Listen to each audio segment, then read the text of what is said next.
Good morning भैया बहन। आप लोग कैसे हैं? सब ठीक से हैं ना? आज मैं आपको कक्षा षष्ठ भूगोल का पाठ 2 पढ़ाऊंगी। आप लोग ध्यान से सुनेंगे और समझेंगे। पिछली कक्षाओं में मैंने आपको अक्षांश रेखाओं और देशांतर रेखाओं के बारे में बता दिया था। आज पृथ्वी के कुछ ताप कटिबंध के बारे में मैं बताऊंगी आप लोगों को। प्यारे भैया बहन, अक्षांशीय ताप, जैसा कि आप देख रहे हैं कि पृथ्वी जी का आकार यह गोल है। अगर यहाँ यह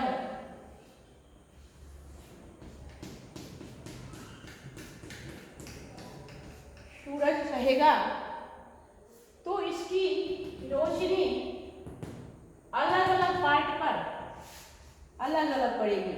ये वाला भाग पर सबसे ज़्यादा गर्मी सूरज की रोशनी नज़दीक से पड़ेगी और इसके बाद और बाकी जगह पर तिरछी रोशनी पड़ेगी। तो सूरज की रोशनी तिरछी या सीधी पड़ने से वहाँ के तापमान में भी अंतर आता है। यही अक्षांशीय ताप कहलाता है। तो आज मैं आपको अक्षांशीय ताप वितरण कि ताप का वितरण सूर्या तप जो है उसका वितरण, उस आधार पर पृथ्वी को हम लोग ताप कटिबंध में बांटे हैं और उन्हीं मुख्य ताप कटिबंधों में हम आपको कितने मुख्य ताप कटिबंध हैं इनके बारे में आज बताएंगे। पृथ्वी को 3 मुख्य ताप कटिबंधों में बांटा गया है। एक उष्ण कटिबंध, समशीतोष्ण कटिबंध और शीत कटिबंध। कितने ताप कटिबंधों में बांटा गया? तो 3 ताप कटिबंधों में, उष्ण कटिबंध, समशीतोष्ण कटिबंध और शीत कटिबंध। प्यारे भैया बहन, आप यह देख रहे हैं कि दीदी जी ने लिखा है उष्ण कटिबंध, यानी 23.5 डिग्री उत्तरी अक्षांश यहाँ से दिखाया है। कर्क रेखा से लेकर मकर रेखा, इस बीच का जो भाग है पृथ्वी का, वहाँ सूर्य की रोशनी सबसे ज्यादा पड़ती है। इसलिए इस बीच के पट्टी को यानी कर्क रेखा से मकर रेखा तक के भाग को उष्ण कटिबंध के अंदर रखा गया है। यहाँ सूरज की सीधी किरण पड़ती है और सबसे ज्यादा ताप वाला यह भाग होता है। इसके बाद आप देख रहे हैं समशीतोष्ण कटिबंध। शीत मतलब ठंडा, उष्ण मतलब गर्म।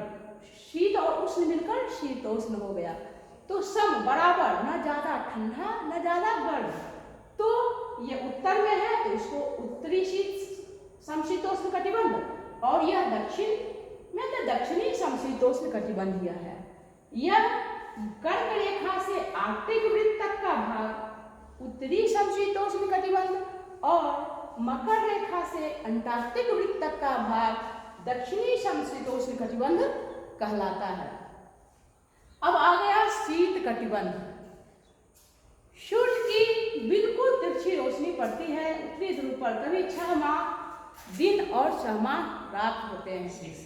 तो यहाँ आर्कटिक वृत्त से उत्तरी ध्रुव तक का भाग उत्तरी शीत कटिबंध कहलाता है और अंटार्कटिक वृत्त से दक्षिणी ध्रुव तक का भाग यानी 90 डिग्री अक्षांश, 66.5 डिग्री दक्षिणी अक्षांश से 90 डिग्री दक्षिणी अक्षांश तक का भाग दक्षिणी शीत कटिबंध कहलाता है।